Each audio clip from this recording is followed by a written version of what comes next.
Hi, this is Steve Rhode, your Get Out of Debt guy from getoutofdebt.org. A frequent question I get is from people upset with the performance of some company they hired to help them. When they reach out to me for answers, they're pissed off and angry. I get it. That's totally understandable. But there is a healthy and helpful way to resolve such company complaints without raising your blood pressure or being victimized.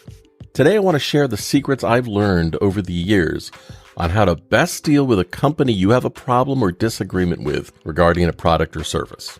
What I'm about to share can help you deal with just about any company, from the gutter installation outfit to the car dealership or to the magic debt elimination company. But for the sake of this podcast, I'm going to focus on debt relief companies. When an issue arises, it creates all sorts of feelings or emotions. For example, you might be angry or frustrated, irritated, or just on edge. But unfortunately, many of those emotions don't help resolve the problem. On the contrary, I think they're counterproductive. I find most people stop listening when they are agitated. And that's the exact time you need to hear what the company has to say.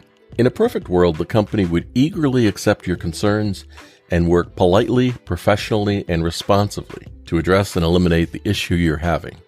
In case you haven't noticed, it's not a perfect world.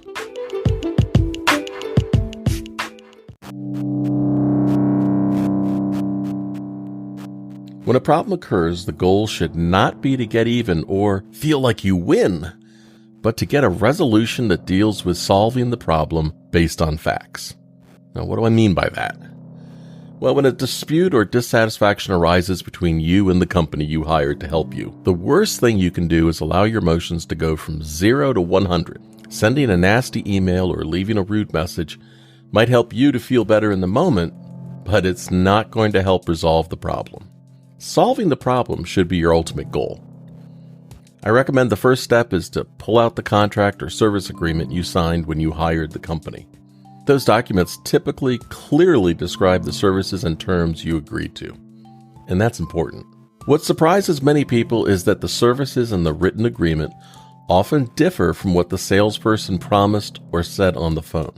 But that written agreement typically also says whatever the salesperson said doesn't apply. It doesn't matter. So the written contract is what you're actually purchasing. The description of services in the contract is what you're buying. Yet most people never take the time to read it before signing. Reading and understanding the written agreement you may be asked to sign is imperative and essential.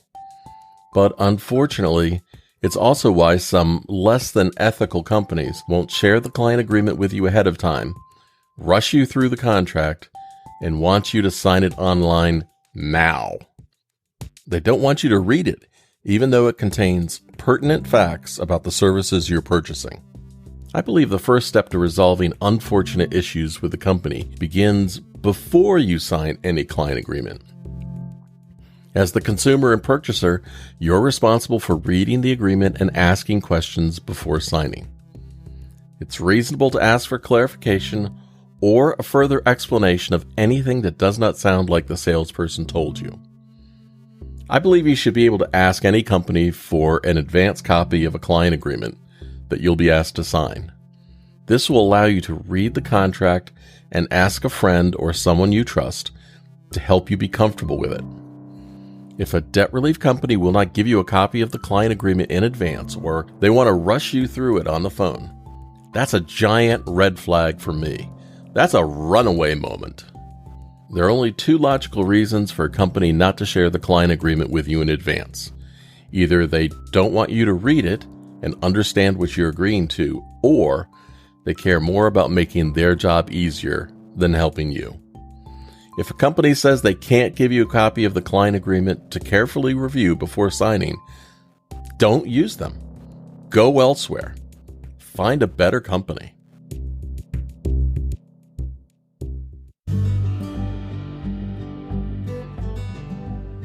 Hi, this is Steve Rhode, your Get Out of Debt guy. If you're listening to this podcast, you probably want to learn more about money, credit, and debt, or you're one of the many good people out there with bad debt and you want it to go away. But stick with me. Together we can make that happen. Either way, I'm here for you, and I believe a better and more financially successful future is ahead. It can be within your grasp. I'd like to ask you for a favor. If you find this or any of my podcasts helpful, please take a moment and leave a review on the podcast platform you're listening on.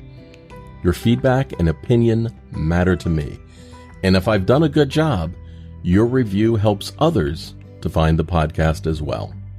And while you're there leaving your review, don't forget to subscribe to the show so that you can be notified when the next episode comes out.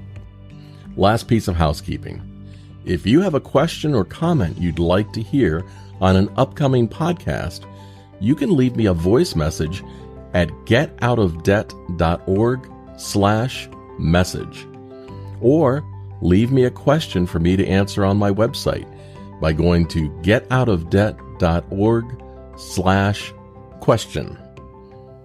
Thank you so much for being a great listener, and I'm sending you a giant virtual hug in return. And now, on with the podcast.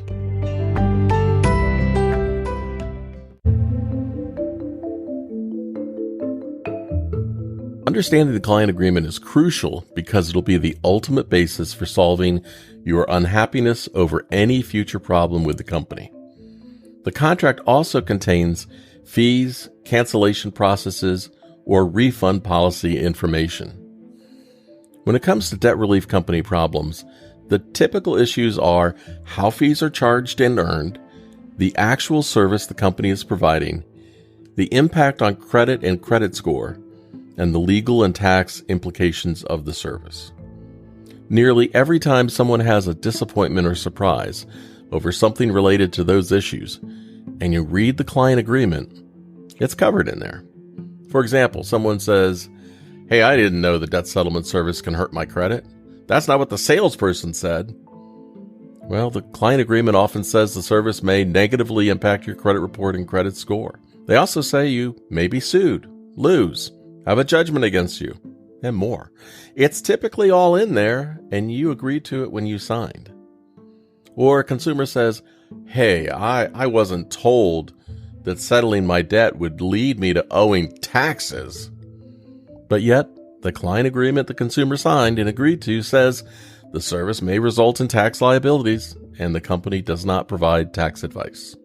It's an uphill battle to fight against not getting the service you agreed to when you hired the company, if you later feel they're not doing what the salesperson said they would. As you can see, obtaining, reading, and understanding the client agreement is vital.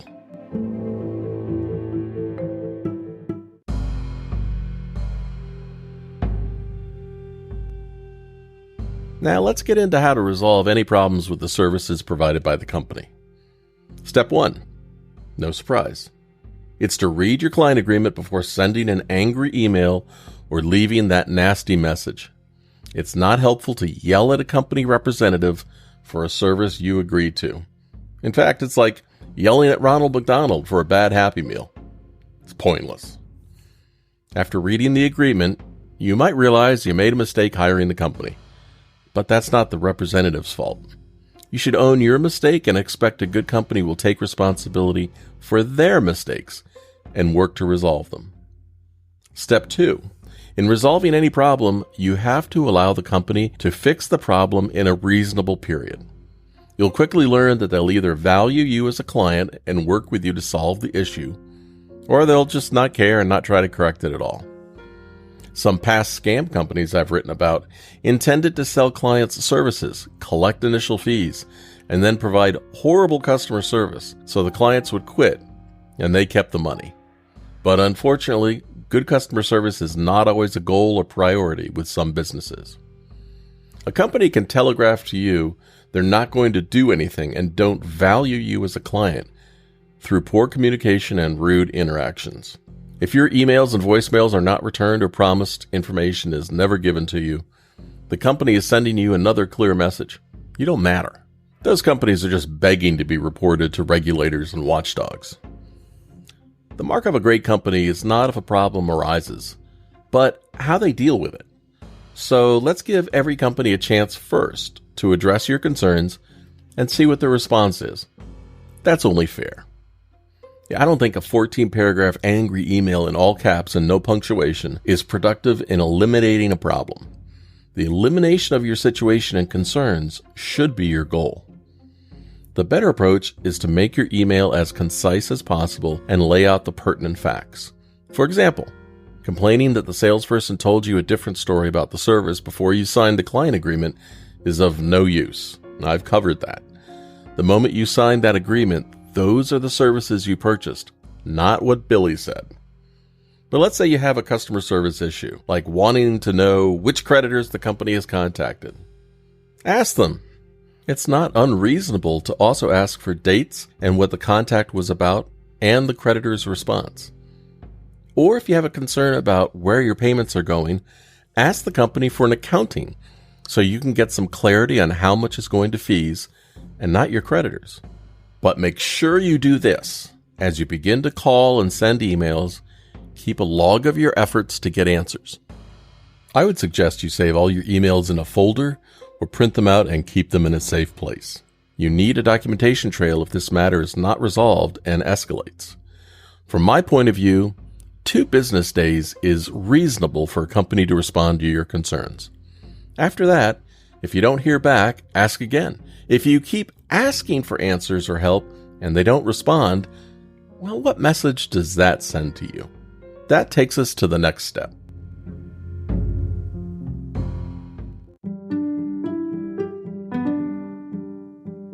Step 3 is a crossroads moment.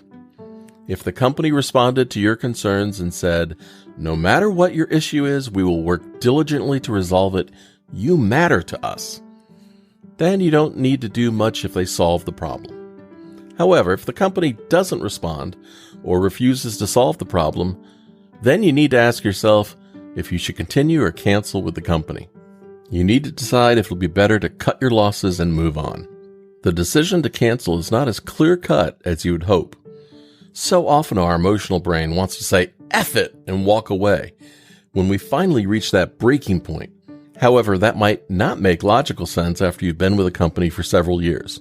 They've delivered what they promised to some of your creditors and are still working on the rest. I look at these situations from the perspective of what is the best way to proceed from today and not prosecute the poor performance of the past. Does it make sense to cancel with the company and seek a different solution? Well, it certainly can. For example, let's say you hired a credit counseling company to make monthly payments for 5 years to try to resolve your debt. You sent your payments each month and things have been going smoothly for a few years. However, you made the payments on time but did not have money left over to save for retirement or build an emergency fund. This has left you without a financial safety net. Over the past few years, the credit counseling customer service has been maybe spotty. You've been tolerant, but never delighted. You're unexpectedly laid off and your income is cut. Your problem today is not to address the reduced customer service you've been getting, but the change in your income and reality. You don't need to spend time fighting a customer service battle in this situation. However, considering the income reduction, it would be best if you reevaluated the credit counseling solution altogether. A core rule that applies with debt solutions is unless the result can be achieved in a couple of years or less, the chances are life will change and you may not be able to continue to make payments for many years. As a result, your financial problems may never be eliminated, and you'll have wasted years not solving your money troubles. The Federal Reserve Bank of New York has found that people who file bankruptcy and discharge their debt quickly do better financially in the long run than those who did not file bankruptcy. You'll find an article all about this on my site at getoutofdebt.org. So the ultimate decision you need to make at this crossroads moment is if you need to try to repair the relationship with the company or change your solution and strategy. Just because you selected path A in the past doesn't mean it's still the best path for you. In these cases, it might be better to say goodbye rather than fight over a minor issue.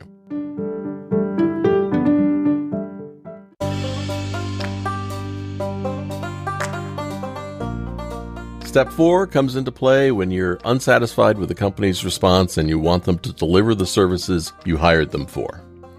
I'm assuming you've already sent your concerns to the company, and the response was unsatisfactory. In that case, you can escalate the matter by filing a complaint with state and federal regulators.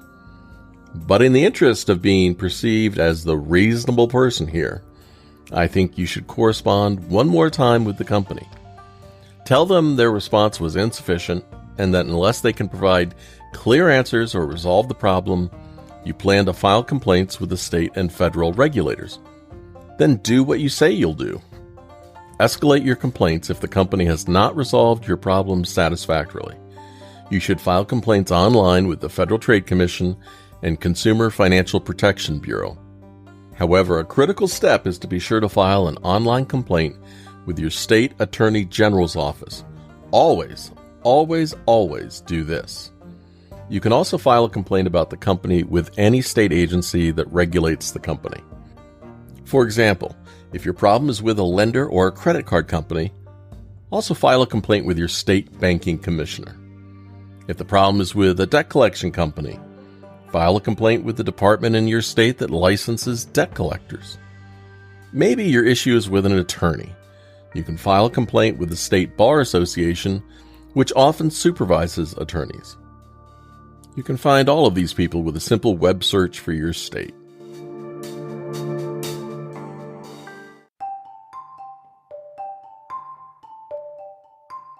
Let's review what we've done so far.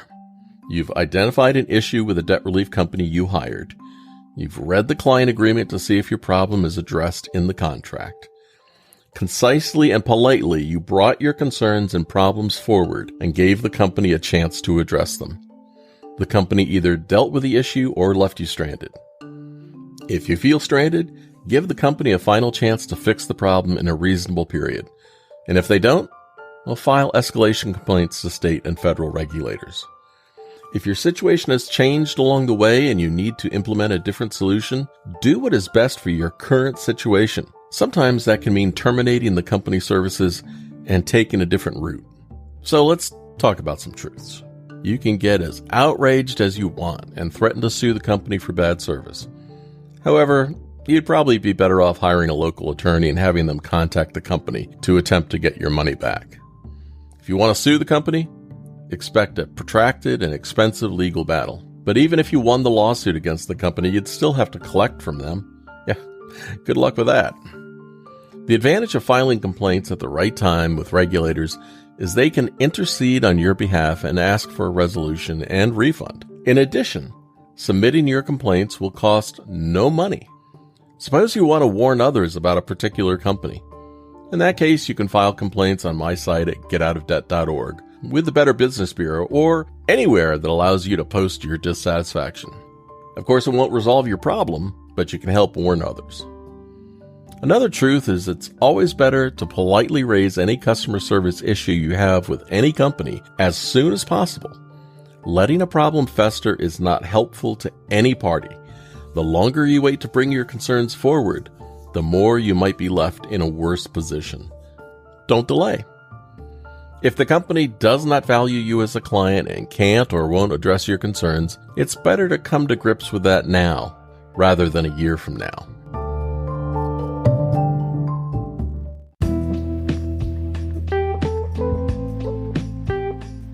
So let me leave you with this advice. The best way to avoid problems with any company you hire for debt help is by being a savvy consumer. Please do your homework about the company and research them before you sign any contract and pay them any money. Make sure you ask for the client contract before being forced to sign it. Then review it. Ask questions. Ask a friend for a second opinion and make sure you feel confident before agreeing to anything. Of course, you can always contact me if you have any questions. The best way to not struggle climbing out of a dangerous pit is to keep your eyes open and avoid the hole to begin with. Seeking a fair solution to a problem you might have with any company does not have to be a bitter war. Instead, keep your wits about you. Deal with the facts, be polite, and give the company a chance to fix the problem. Give them a second chance and let them know that you'll be escalating your complaint if they don't repair the situation. If the problem's not resolved fairly and reasonably, file your complaints with state and federal regulators and look elsewhere for a different company to work with that will value you as a client. Life's too short to suffer from bad actors and incompetence. You have the power to change the situation, but you must take action. On my site, getoutofdebt.org, there's a post titled, How to Get Your Money Back from a Debt Relief Company If You Feel Like You've Been Scammed. If you want a step-by-step guide, go to the site and search for it.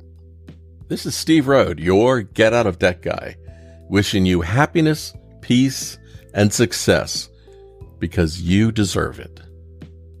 Bye-bye.